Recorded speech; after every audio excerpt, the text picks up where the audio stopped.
মা যশোদার স্থির বিশ্বাস ছিল যে ডাকিনী, জাদুধানী, কুমাণ্ড, যক্ষ, রাক্ষস, বিনায়ক, কোটরা, রেবতী, জ্যেষ্ঠা, পুতনা, মাতৃকা, উন্মাদ প্রভৃতি ভূত, প্রেত, পিশাচারী প্রভাব থেকে শ্রীকৃষ্ণকে রক্ষা করতে হবে। এদের প্রভাবে মানুষ তাদের অস্তিত্বের কথা ভুলে যায়। কখনো এরা স্বপ্নে মহা উৎপাতের সৃষ্টি করে, কখনো এরা বৃদ্ধা স্ত্রীলোকের রূপে এসে শিশুদের রক্ত পান করে। কিন্তু যেখানে ভগবানের নাম কীর্তন হয় সেখানে তারা থাকতে পারে না।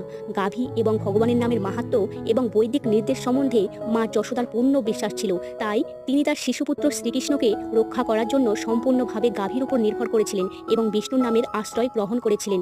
তিনি বিষ্ণুর দিব্য নামসমূহ কীর্তন করেছিলেন যাতে তিনি তার শিশুপুত্রটিকে রক্ষা করেন। বৈদিক সংস্কৃতি অনাদিকাল থেকে গোরক্ষা এবং ভগবানের নাম কীর্তনের সুযোগ গ্রহণ করে আসছে। যারা বৈদিক প্রথা অনুসরণ করে আসছেন, বিশেষ করে গৃহস্থরা, তারা তাদের বাড়িতে অন্ততপক্ষে 12টি গাভী পালন করেন এবং শ্রী বিষ্ণুর অর্চা বিগ্রহের উপাসনা করেন। বৃন্দাবন